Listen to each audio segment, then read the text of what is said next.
Place à présent à notre invité du Grand Morning. Nous parlons santé aujourd'hui, plus précisément de la lutte contre les maladies infectieuses. La Société marocaine de lutte contre les maladies infectieuses a organisé hier et avant-hier son 23e congrès à Marrakech.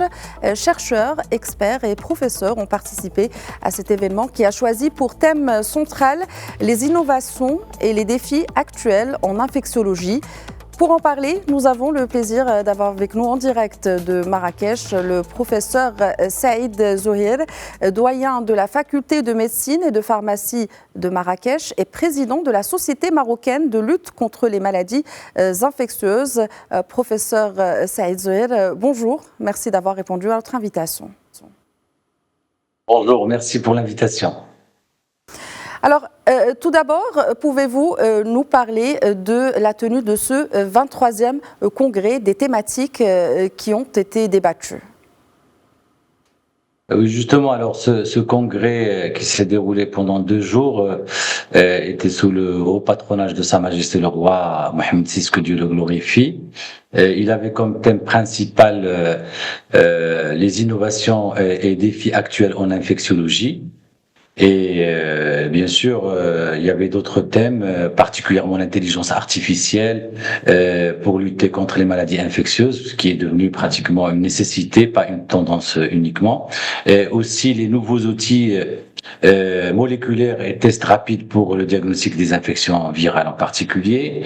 Les stratégies vaccinales aussi ont été abordées avec les différents départements de l'État aussi qui se chargent particulièrement de la vaccination, avec notre société savante et les autres sociétés savantes bien sûr qui travaillent sur le sujet de la vaccination.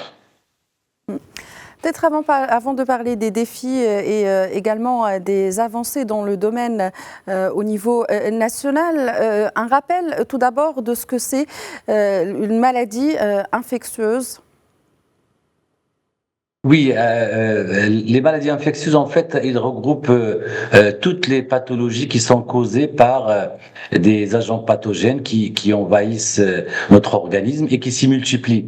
Bien sûr, les infections bactériennes, les infections virales, les parasitoses et les mycoses. Voilà, c'est les 3 catégories d'agents pathogènes qui bien sûr, qui sont à l'origine des maladies infectieuses particulièrement. Donc pour les infections bactériennes comme la tuberculose par exemple, qui pose un problème de santé publique majeur au Maroc et au niveau mondial, et les infections virales comme on l'a vécu à travers la pandémie Covid-19. Vous avez d'autres virus comme le virus Ebola, le Zika virus et d'autres virus émergents, avec bien sûr des enjeux de vaccination et de traitement antiviraux en particulier, qui sont favorisés par la mondialisation. Ces infections sont favorisées par la mondialisation et les changements climatiques.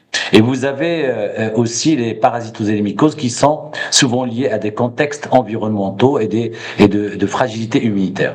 Et bien sûr, je n'oublierai pas que l'infectiologie s'intéresse aussi à étudier aussi le microbiote et le lien entre infection et cancer. Ça, c'est important, comme l'impact des résistances aux antimicrobiens et le défi majeur, bien sûr, qui devient un défi majeur de santé publique. Lorsqu'on parle de lien entre infection et cancer, je citerai par exemple le papillomavirus humain qui est responsable du cancer du col de l'utérus chez la femme, mais pas uniquement. Et bien sûr, tous ces sujets-là sont abordés, bien sûr, en infectiologie. Ça veut dire que la recherche aujourd'hui nous permet de prévoir un cancer si on a une maladie infectieuse, si j'ai bien compris ce que vous venez de nous expliquer, professeur Zohir Saïd. En fait, il y a, comme je l'ai dit, il y a des agents pathogènes déjà qui sévissent à travers le monde, qu'ils soient bactériennes, virales ou parasitaires ou mycosiques. Le lien avec certains cancers, bien sûr, et il est maintenant, il est justifié et argumenté, particulièrement pour certains virus, comme je l'ai dit, pour le papillomavirus, qui est le cancer, qui est à l'origine du cancer. Tous les cancers du col de l'utérus sont dus pratiquement à l'infection par le papillomavirus humain. Et ça, c'est un élément important. Et donc, il y a ce volet aussi de l'intérêt de l'infectiologie dans le domaine des cancers, particulièrement les cancers qui sont causés par ces agents pathogènes. Professeur Saïd Zouher, vous avez parlé de différents virus et maladies infectieuses qu'on retrouve un peu partout dans le monde, mais pensez-vous que la lutte contre ces maladies infectieuses est plus difficile dans certaines parties du monde que d'autres ? Oui, malheureusement, c'est effectivement le problème des inégalités à travers les pays. Il y a ce problème en fait de traitement ou de soins inaccessibles pour les pays pauvres en particulier. Pour le Maroc, avec les systèmes de soins performants et les moyens déployés, le problème ne se pose pas autant que par rapport à certains pays pauvres du continent africain, par exemple, en l'occurrence. Alors justement, vous avez abordé le Maroc. Quel est un peu aujourd'hui, quel état des lieux faites-vous de la veille épidémiologique au Maroc dans ce contexte et également quel état de lieu pour le traitement contre ces maladies infectieuses ?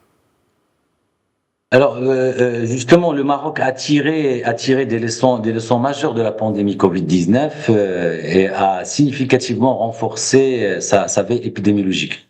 Il y a bien sûr ces points clés, les infrastructures et la surveillance renforcée. Le Royaume s'est doté d'un réseau de laboratoires régionaux et des laboratoires de référence performants qui ont des outils performants pour le diagnostic, pour détecter rapidement les pathogènes émergents. Et aussi la digitalisation des signalements a accéléré aussi la réactivité dans notre pays. Et bien sûr, grâce aux instructions royales et l'impulsion de Sa Majesté le roi Mohammed VI, que Dieu le glorifie, les autorités et bien sûr les professionnels de la santé sont mobilisés bien sûr pour travailler d'arrache-pied et rester vigilants à travers des systèmes sentinelles de surveillance. Professeur, mais le problème qui reste actuellement, si vous le permettez, en fait, nous avons encore des défis qui persistent encore, c'est la désinformation, parce que certaines franges de la population, malheureusement, restent réticentes face à la vaccination, puisque, comme vous le savez, la vaccination est un moyen extrêmement important de lutte contre les maladies infectieuses. C'est une arme redoutable contre les maladies infectieuses, et malheureusement, il y a une frange de population qui est désinformée et sur lesquelles il faut travailler pour la sensibiliser davantage par rapport à l'impact et par rapport aussi aux bénéfices de la vaccination. Professeur Saïd Zouher, je rappelle que vous êtes doyen de la faculté de médecine et de pharmacie de Marrakech et également président de la Société marocaine de lutte contre les maladies infectieuses. Merci d'avoir répondu à nos questions ce matin. Merci beaucoup. C'est à vous.